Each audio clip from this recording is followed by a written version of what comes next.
Thousands of applications for British citizenship are being refused every single year. As a matter of fact, in the year ending September 2023, 225,458 applications were made and only 181,789 applications were granted, and that gives a refusal rate of about 20%. You might be thinking it's just about 20% refusal and there's nothing there, but you could be one of the people that were rejected. But the good thing is, when you will refuse British citizenship, your ILRO is still there. But I mean, who doesn't want to have the British passport? Who doesn't want to live outside of the UK for as much as they want, or even in the UK as much as they want, without it affecting their immigration status? Because right now I have ILRO and yet I still cannot live outside of the UK for a certain period of time. I still have to always live here. But once you have your British passport, you can decide to live wherever you want to live, come to the UK whenever you want, because you have that liberty to. You are no longer restricted. Not joking, all my guys them know me. So hey guys, welcome back to my channel. My name is Melissa, and if you're new on this channel, please like this video, subscribe to my channel, click the notification bell so that whenever I post, you'll be the very first to find out. So today we're going to be talking about the main reasons why your British citizenship application might be refused. You already know, I'll keep singing it, okay, because it is not easy. We have our indefinite leave to remain, while for my kids, we have just applied for their British citizenship and we are still waiting. We are hopeful. And I will always say it, I will always sing it aloud, I will always scream it until it enters inside your ears. It cost us a lot of money. I used to know the exact figure, but now I don't know, because my brain has been taken over by so many other things. But just know that it cost us between 11k to 12k to be able to get to where we are right now, and not in naira, not in dollars, not even Canadian dollars, not in rupees, in pounds. It was a lot of money that we had to cough out for this. Okay, so you guys have that at the back of your mind that it is not free. When we came to this country, I used to think getting an ILRO should be easy. I mean, why not? But trust me, it is not the easiest of things to do, talking of actually getting the British passport. So today we're going to be talking about reasons why your application might be denied, things you just have to make sure to avoid, so that when you get to that stage, you will not have to face refusal, because it is very, very draining and exhausting, because you could lose your money. Even though you have the option of appealing, you could lose your money, and sometimes you might not have to get an immigration lawyer, or you pay. It's a lot of expenses, and you just don't want to go through all that. You just want to apply and get it and be at peace with yourself and be proud of yourself. Okay, number one major reason for British citizenship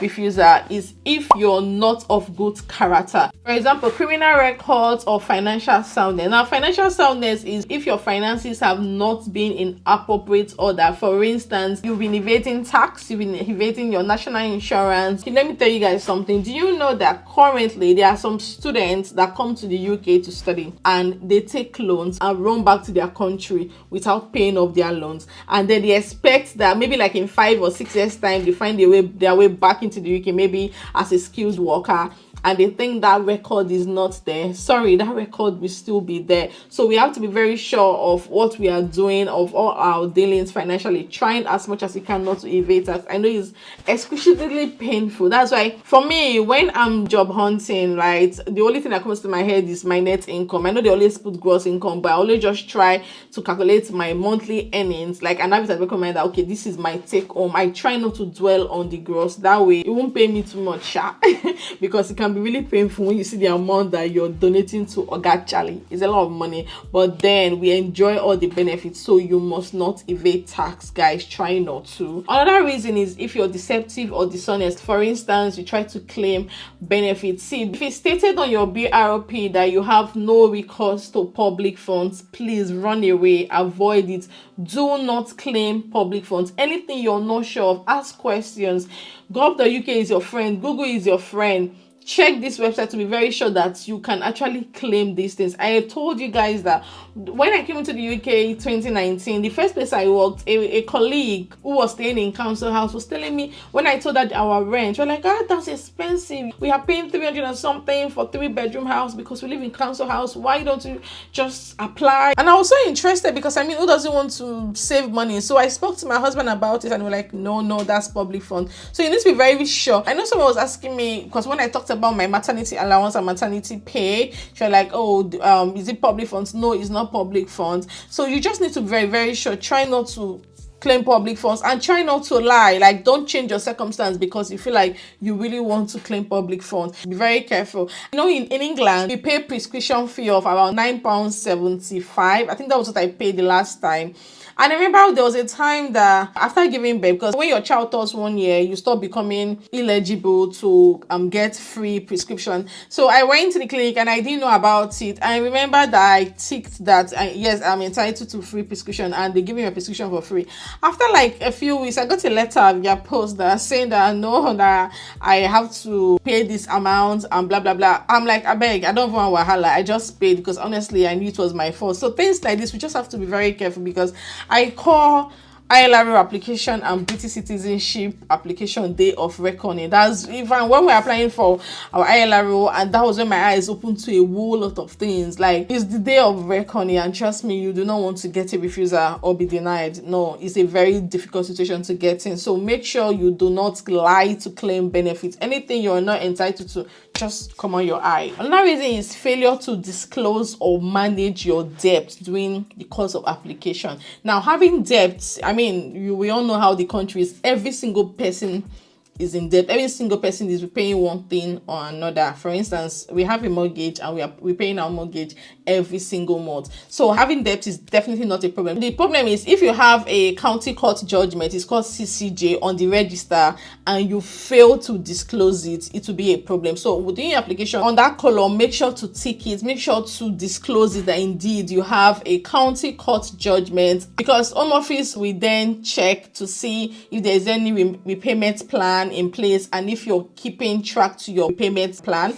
If you are, then no, there should be no problem. But the problem is if you lie in your application, it will lead to a conduct and character ground for refusal. So guys, make sure you don't do that. Another reason is immigration breaches. If you've breached immigration law in any way or in any form, let's say you've overstayed at any point in your life in the UK, let's say about 20 years ago you overstayed at your visit visa, you have to state it and give reasons why, because if you don't state it, they will still find out. No matter how long ago it was, make sure to state it in your application. Another reason is criminal records. Like, try as much as you can to keep a clean criminal record. For example, there is this lady called Shemima Bigon. She was born here. She's British, not originally British, but she's British. Because she was born here and she lived here, she became British, right? Now, in her high school days, she decided to join the ISIS group. I don't want to pronounce the full word because of YouTube. And she gave birth, even though she lost her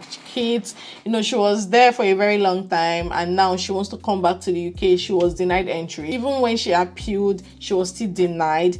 So right now she doesn't even have where to stay. She's a nationality of no country. So things like this can be bad. So if you've been sentenced or you have a criminal record like 24 months before your application, you're going to be denied. I know they have a qualifying period, the period of grace and stuff like that, probably like 7 years, 4 years. I'm not 100% clear on that, but the best thing you can do for yourself is just stay clean of anything criminal. Just try to be law abiding. It's even easier to be law abiding than breaking laws, in my opinion. So just keep a clean criminal record as much as you can. I always make reference to them, like these people that manhandled an elderly woman in a care home that have been sentenced to, I think, 4 months or 6 months each.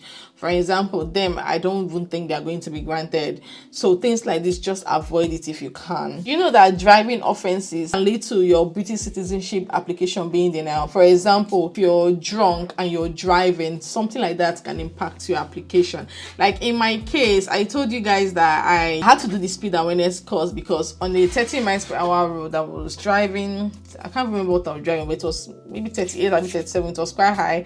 And that was a very big mistake. It was not intentional, and it will never, ever, ever happen again. Never. Like, I am more than careful. In fact, now I use my cruise control on my car. On the 30 miles per hour, I just set it on 28 and cruise. On the 40 miles per hour, I just set it on 38. I just always give some gap, right? So I use cruise control a lot, so I don't even mistakenly exceed speed limits. And also try as much as I can not to beat traffic light. If it says stop, I stop. If it says move, I move. You know, things like that. Because, like, for instance, in my case, I did speed awareness course and I had to declare it in my application. So things like that. Don't hide anything, just be very open. Like I said, it's like Judgment Day. All your sins, bear them open. Don't hide anything. Don't even be tempted to, because your record is everywhere. You cannot run. You're just like running away from your shadow. You can't run away from your shadow. Everything will be bare.